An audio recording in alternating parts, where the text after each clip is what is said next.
I don't remember the first time I saw her. Which feels strange, considering how often I think of her now. It wasn't a dramatic introduction. Just one of those background moments you don't register until much later. She lived next door. Mid-40s, maybe older. Always in quiet clothes, the kind you can't quite remember 5 minutes after seeing. I noticed her more when the evenings stretched long and I couldn't find reasons to text anyone back. My phone would buzz, I'd half-type something, then delete it. Sometimes I'd sit with the screen lit in my hand until it dimmed on its own. That was around the time I started going to the same late-night coffee place near the strip mall.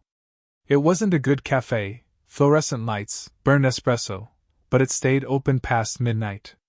And she was there sometimes. At first, I thought it was coincidence. Later, I wasn't so sure. The first time we spoke, it wasn't much of a conversation. I ordered a black coffee. She was behind me, and when I turned, she was smiling a little, like she already knew what I was going to say. "You always get that," she said, not unkindly. I hesitated. "You've been watching my caffeine habits?" Her shoulders lifted the smallest bit. "You don't change much. Easy to remember." That should have been the end of it. A neighbor's passing remark. But she didn't move away. She stayed by the counter, fingers drumming on a paper napkin. Not nervous, just lingering. I told myself not to read into it. Still, when I sat down with my cup, she passed by, glanced at the chair opposite mine, and for a second I thought she might sit. Instead, she just nodded, half-smile, and carried her tea to the far side of the room. I tried not to stare but failed. My eyes kept catching on small details. The way she folded her napkin once, then again, until it was a thin strip. How she held her cup with both hands, even when the steam had faded.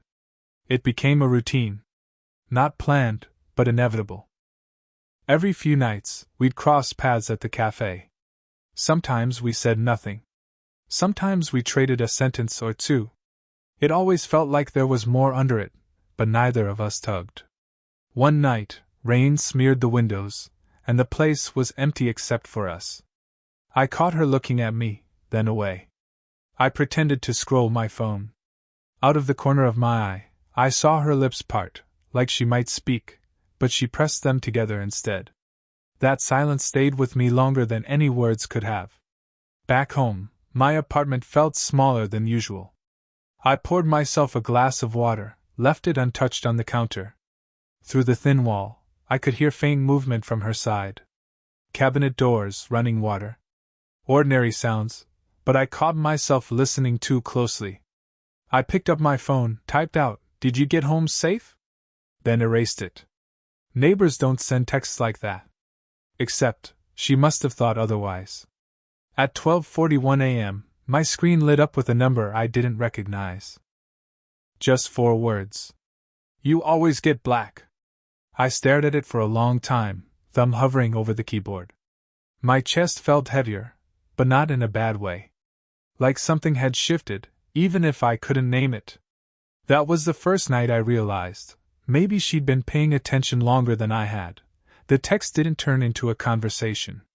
I wrote 3 different replies, short, casual ones, then deleted them all. She didn't send another. But the next time I saw her at the cafe, there was a quiet acknowledgement between us, like we both knew something had shifted. She sat across from me that night without asking. Just set her cup down, smoothed the paper sleeve with her thumb, and met my eyes. "You don't talk much," she said. Not an accusation, more like she was noting the weather. "I do. Just not well." That earned the smallest laugh from her. Not loud, but real. We drifted into a rhythm, pauses longer than the sentences, silences that weren't uncomfortable but weren't quite safe either.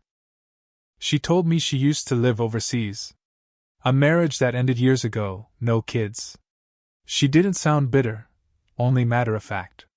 "It feels like a different life now," she said, staring at her tea. "Like it belonged to someone else." I didn't know what to say to that, so I didn't. She didn't seem to need an answer anyway. Later, when I walked her out to her car, she noticed I wasn't carrying an umbrella. Without a word, she tilted hers toward me so we both fit under it. My shoulder brushed hers, and it shouldn't have meant anything. But the contact lingered in my mind long after we'd gone separate ways. That night, back in my apartment, I caught myself wondering how old she really was. Mid-40s, maybe late. Old enough that my friends would raise their eyebrows if they knew. Old enough that I couldn't picture introducing her to anyone in my life without explanation. And yet the thought of her laugh, small, restrained, almost private, kept circling back. One Saturday afternoon, I found her outside her place struggling with a box. Instinct took over before hesitation could. "Let me," I said, taking it from her arms. It was heavier than I expected, filled with old books. She let me carry it inside. Her living room was quiet, warm in a way mine wasn't. Stacks of paperbacks lined the shelves, mugs on the table, a blanket folded carefully on the couch. She caught me looking. "Messy, I know." "It doesn't look messy," I said. "It looks lived in." For a second, her expression softened, something unguarded flickered across her face. Then she looked away, busied herself with straightening a pile of mail that didn't need straightening. We sat down after, mugs of tea between us. The silence stretched, then she broke it. "People would talk, you know." She didn't clarify what she meant. She didn't have to. I nodded, though I wasn't sure if I agreed or just didn't want to disagree. When I left, she touched my arm lightly as I reached for the door. Just fingertips, a brief press, almost nothing. But it stopped me more than words could have. I don't know why that moment stayed with me. Maybe because it felt like someone finally saw me. After the night in her living room, I found myself listening for her. The muted thud of a door closing, the muffled hum of her vacuum, even footsteps crossing the kitchen tile. I told myself it was just awareness. But it was more than that. We didn't meet at the cafe for a week. Maybe she was busy. Or maybe she decided to put space between us. By the time I saw her again, it was in the least expected way, outside by the mailboxes. "Thought you moved," she said, half-smile tugging at her mouth. "Still here," I answered, fumbling with the key. My hands slipped, metal scraping metal. I laughed under my breath. Her gaze lingered on me a little too long. Then she shifted, as if catching herself. I wanted to invite her in. Or walk her back to her door. Instead, I just nodded and let the silence stretch until it turned awkward. She filled it with something softer. "I don't go every night anymore." "Coffee shop." It was too much routine. I wanted to ask, too much what? Too much me? But the words stayed in my throat. That evening, she surprised me. A knock at my door. "I'd borrowed sugar once from the last tenant," she said, holding out a mug. "Thought I'd keep the tradition alive." I let her in. The apartment suddenly felt smaller with her in it. She glanced around, eyes brushing over the bare counters, the empty wall where I hadn't hung anything. "You live light," she murmured.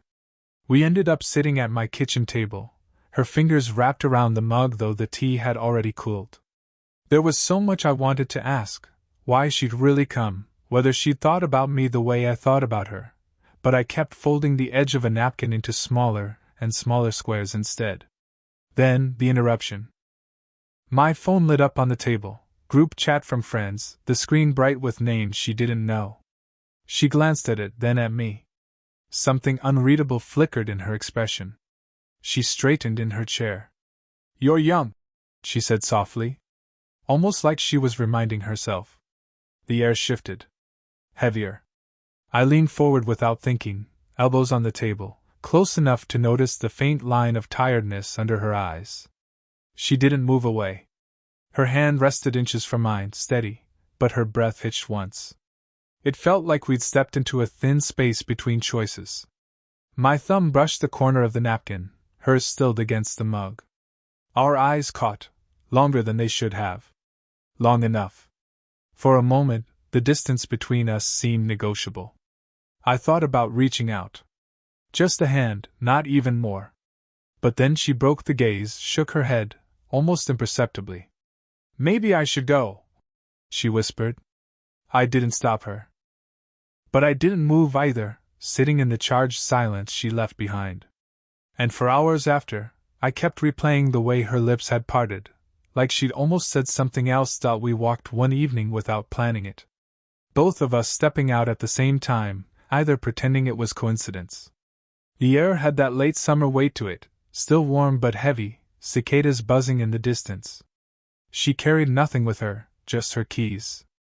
I had my hands in my pockets, pretending it was casual. We ended up on the low bench near the edge of the complex. It was old wood, damp from a recent sprinkler run. She didn't seem to care. She sat, smoothed her skirt beneath her, glanced at me sideways. You don't talk much about yourself, she said. There's not much to say. There's always something. I almost told her about the texts I never send. About the way I check my phone more now, half hoping for her name to appear. Instead, I shrugged. I guess I'm boring. Her lips pressed together, not quite a smile. You're not boring. We sat in the pause. I kept looking at her hands, folded loosely in her lap. I wanted to reach for them but didn't. Then she said it, almost to herself. People will think I should know better. The words hung there, thin and sharp. I swallowed. Do you care what people think?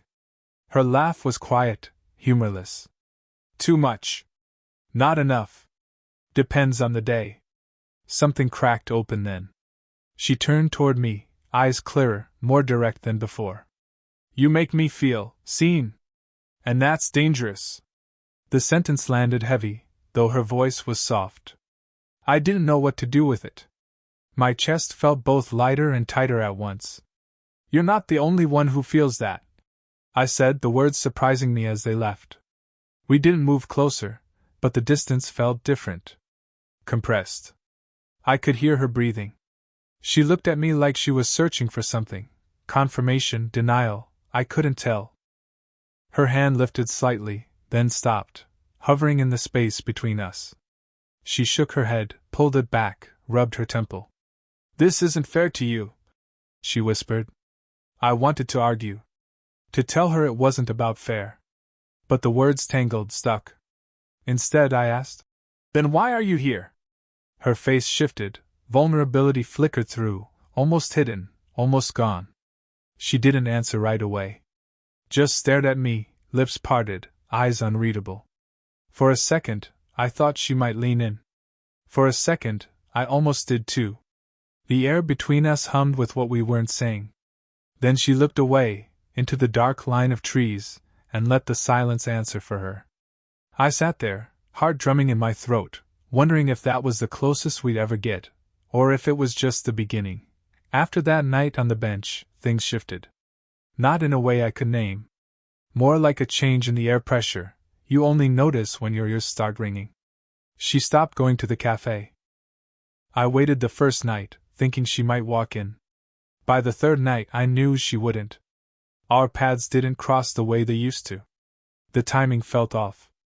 I'd step out to check the mail just as her door shut. I'd hear her car start in the morning, but by the time I looked out, she was already gone. I told myself she was busy. That was safer than admitting she was avoiding me. One Sunday afternoon, I saw her sitting in her car with the engine off. Just sitting, hands on the steering wheel, staring ahead. I almost went out to knock on her window, but something stopped me. The stillness around her didn't look like it wanted company. Later that week, I caught her in the stairwell. She smiled quickly, too quickly. Like a reflex. Long day, she said. Yeah. That was all. She didn't linger. She walked past before I could find another word. The distance pressed on me in ways I didn't expect. My apartment felt hollow. Even the silence through the wall changed. It wasn't comforting anymore, just blank. Then, one night, she knocked. Light, almost tentative. When I opened the door, she was standing there with a bag of groceries in her arms. I made too much soup, she said. I stepped aside. She didn't enter.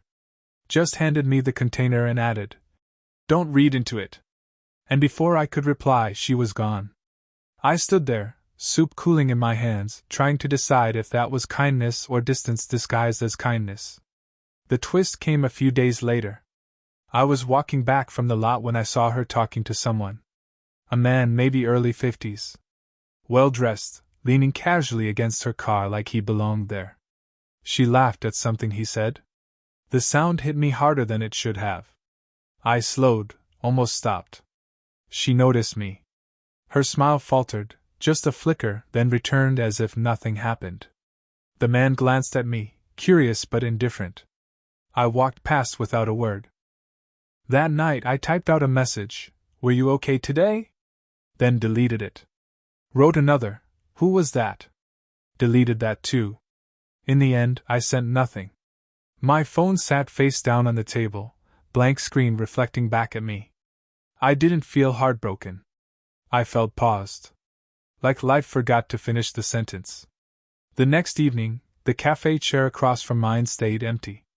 I kept my eyes on the door longer than I should have. But she never came. It rained the night she came back. Not heavy, just steady enough to slick the pavement and bead the windows. I was sitting at the table, pretending to read, when I heard the knock. I opened the door to find her standing there, umbrella dripping at her side, hair damp around her face. She didn't wait for an invitation, just stepped in, set the umbrella by the door, and said, "I don't like soup either." It took me a second to realize she was making a joke. My laugh came late, awkward. She shook her head. "You were supposed to laugh right away." We ended up in the kitchen, mugs of tea between us. Neither of us touched them. The steam faded while we sat in the heavy pause. Finally she spoke. "That man you saw. He was my ex-husband." Her voice was even, but her hands wouldn't stay still. She traced the rim of the mug, tapped the table once, then folded her arms. "He wanted to talk. About things that don't matter anymore." I nodded, unsure what to say. The truth sat between us, unspoken but loud. She looked at me. "I thought, maybe I was using you. For company. For distraction."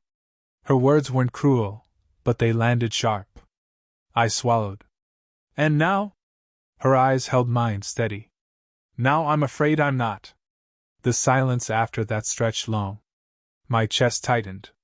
I wanted to tell her how many times I'd almost texted, almost knocked, almost spoken. How much space she'd taken up in my head without even trying. But when I opened my mouth, all that came out was, "I don't know where this goes." She exhaled slow. "Neither do I."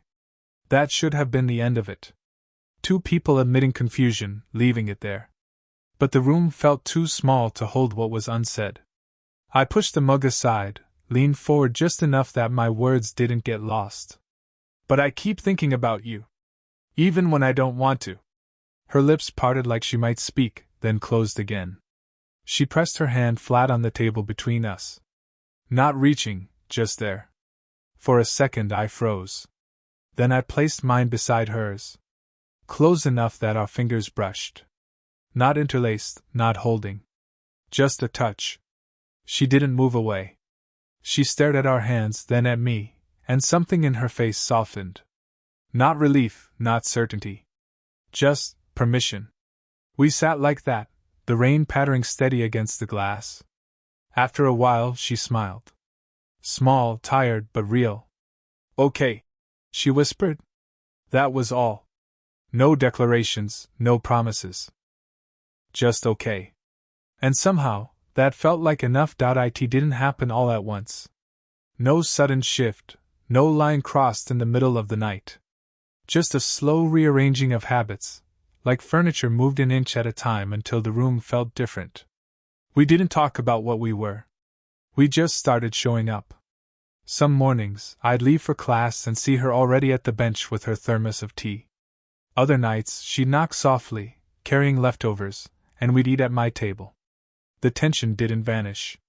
It stretched into something else, an awareness softer, easier to sit with. I still caught myself folding napkins too many times. She still stirred her tea long after the sugar had dissolved. But those quirks became familiar, almost comforting. One morning, at 8:47 a.m., I left late for the bus. She was outside, locking her door. "You're running behind," she said. "You're keeping track now?" Her half smile. "Someone has to." It was nothing, and it was everything. We returned to the cafe sometimes, though less often. I still ordered black. She still teased me for never changing. But we sat at the same table now, not across the room. No one else noticed, or if they did, no one said anything. I realized the shift one evening when she handed me her keys without explanation.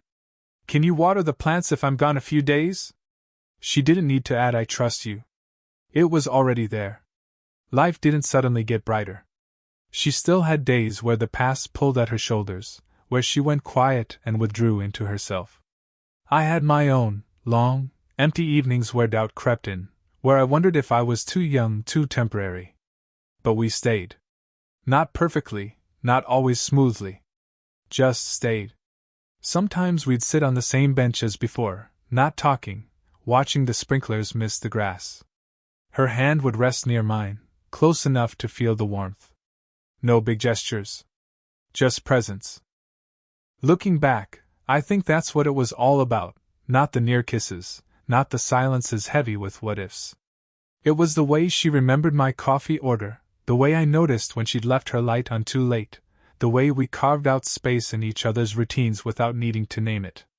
I don't know if we'll ever be the kind of story people tell out loud. Probably not. But when she looks at me across the table, tired eyes softening just enough, I know I don't need anyone else to understand. It's ours. Quiet, ordinary, and more than enough. Did this story stay with you? What kind of quiet, real love stories do you want to hear next?